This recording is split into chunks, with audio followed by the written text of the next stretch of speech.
ఒక్కసారి కొమ్మూరి గోల్డ్ కి కాల్ చేయండి. తాకట్లో ఉన్న మీ బంగారాన్ని విడిపించి మార్కెట్ ప్రైస్ కి వాళ్ళు కొనుక్కుని మిగతా డబ్బులు మీకు ఇచ్చేస్తారు. హాయ్ హలో నమస్తే, వెల్కమ్ టు అవర్ ఛానల్. నేను మీ చార్మి. Share market. ఈ షేర్ మార్కెట్లో ఎస్ఐపిస్ అని, ఐపీఓలని, స్మాల్ క్యాప్స్ అని, లార్జ్ క్యాప్స్ అని, మిడ్ క్యాప్స్ అని ఉంటాయి. అరే ఈ షేర్ మార్కెట్ అంతా నా వల్ల కాదురా అని ఇప్పటికీ కూడా యూత్ అంటారు. కానీ 30 సంవత్సరాల కిందట ఓ మనిషి జేఎస్డబ్ల్యూ స్టీల్ పైన ₹1,00,000 పెట్టుబడి పెట్టాడు. పెట్టి ఆ పేపర్లు మర్చిపోయాడు. అప్పట్లో ఈ సెల్ ఫోన్లు ఇవేవి లేవు. అప్పట్లో ఏదైనా షేర్ కొనుక్కోవాలి అంటే షేర్ మార్కెట్కి సంబంధించి పొద్దున న్యూస్ వచ్చేదంట. అట్లా షేర్ మార్కెట్కి సంబంధించి ఆ న్యూస్లో చూడడము, లేకపోతే ఇప్పుడు ఎలా అయితే మీ సేవలు ఉన్నాయో అప్పట్లో చిన్నగా ఒక స్టోర్ లాగా చిన్న ఒక షాప్ పెట్టుకొని అందులో చెప్పేవాళ్ళంట, ఇలా ఈ షేర్ మంచిది, ఈ షేర్ మంచిది కాదు అని చెప్పేసి. ఇక న్యూస్లో చూస్తూ అప్పట్లో చాలామందే పెట్టారు. కానీ కొంతమంది బోల్తా కొట్టింది. ఇక అప్పటి నుంచి షేర్ మార్కెట్ అంటేనే ఒక పెద్ద సముద్రము, అందులో మనం ఈత కొట్టలేము అని చెప్పేసి అంటూ ఉంటారు. అయితే ఈ షేర్ మార్కెట్కి సంబంధించి ఇప్పుడు అందుతున్న వార్త ఏమిటి అంటే 30 సంవత్సరాల కింద ₹1,00,000 పెట్టి మర్చిపోయాడు ఒక వ్యక్తి. ఆ వ్యక్తికి సంబంధించి తర్వాత ఇప్పుడు వాళ్ళ కొడుకు ఆయన సడన్గా ఏదో వెతుకుతున్నప్పుడు వాళ్ళ మనవడికి, అదేవిధంగా వాళ్ళ కొడుక్కి ఓ పేపర్ దొరికిందట. అది దేంది అంటే ఆయన ₹1,00,000 పెట్టుబడి పెట్టిన షేర్ మార్కెట్కి సంబంధించిన షీట్ దంట. ఆ షీట్కి సంబంధించి ఇప్పుడు దాని కంప్లీట్ డీటెయిల్స్ తెలుసుకుంటే ఇన్ని సంవత్సరాలు ఉంది కదా, ఆల్మోస్ట్ అది ఇప్పుడు I guess if I'm not wrong 1,100 or 1,200 rupees ఉంటుంది షేర్. అది ఇప్పుడు ఒక్కటి అంటే ఆయన అప్పట్లో ఏ ₹10 ₹3కు ఒక షేర్ కొని ఉంటాడు. అట్లా ఆయన ఎన్ని షేర్లు కొన్నాడో వాటన్నిటికీ సంబంధించి ఇప్పుడు చూసుకుంటే 80 కోట్లు వచ్చినాయంట ఆయనకి. అసలు 80 కోట్లు అన్న మాట వినంగానే ఆయనకి నోట్ల నుంచి మాటలు రావట్లేదు. ఇక షేర్ మార్కెట్ విషయానికి వస్తే షేర్ మార్కెట్లో ఇన్వెస్ట్ చేయాలంటే ఇప్పటికీ చాలామంది భయపడుతూ ఉంటారు. అసలు ఈ అదృష్టం చూసి నిజంగా నాకే అనిపించింది, అరే అప్పట్లో మా వాళ్ళు కూడా పెట్టుంటే బాగుండు కదా అని చెప్పి.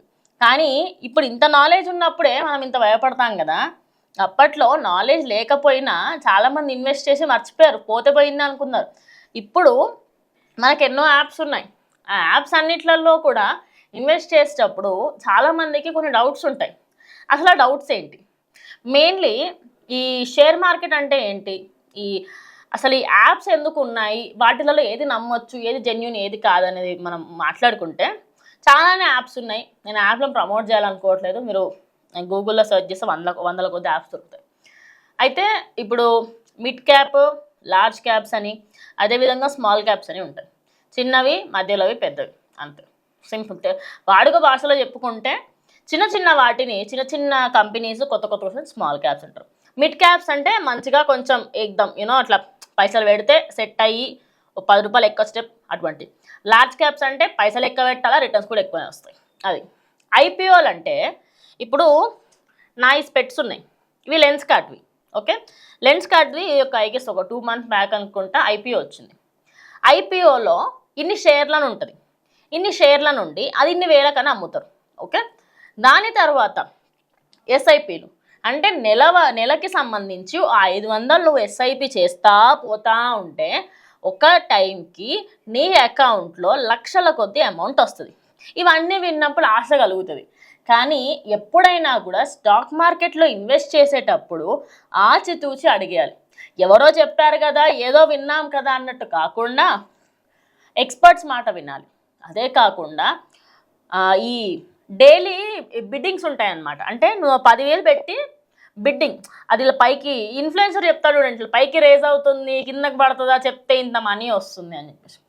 వాటిలలో ఎంత దూరం ఉంటే అంత మంచిది. ఎందుకంటే నేను కొన్ని సందర్భాలు చెప్తా. 10,000 ఇన్వెస్ట్ చేసి 80,000 ₹1,00,000 వరకు వస్తాయి.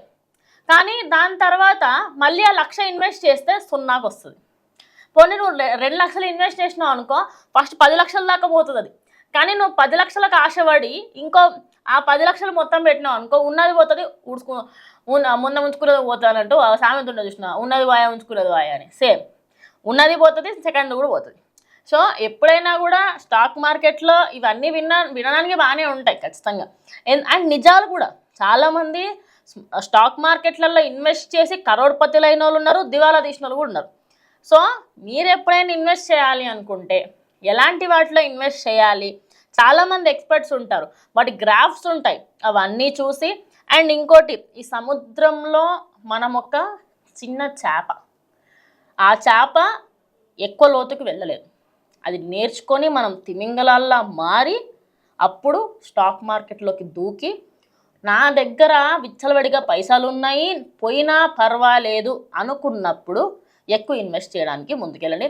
సో ఈ వార్త విన్న తర్వాత అదే మన ₹1,00,000 పెట్టి 80 కోట్లు సంపాదించుకున్న ఈ వ్యక్తి పైన, ఈయన అదృష్టం మీద మీరేమనుకుంటున్నారు? మీరు కూడా స్టాక్ మార్కెట్కి సంబంధించి మీకేం తెలుసు, అసలు ఎలా ఉంటుంది అనుకుంటున్నారు? స్టాక్ మార్కెట్ పైన మీరేమన్నా చెప్పాలి అనుకుంటే ఖచ్చితంగా కామెంట్ బాక్స్లో చెప్పండి. ఇది వాళ్ళ వీడియో, ఇంకో వీడియోతో మళ్ళీ కలుస్తాం.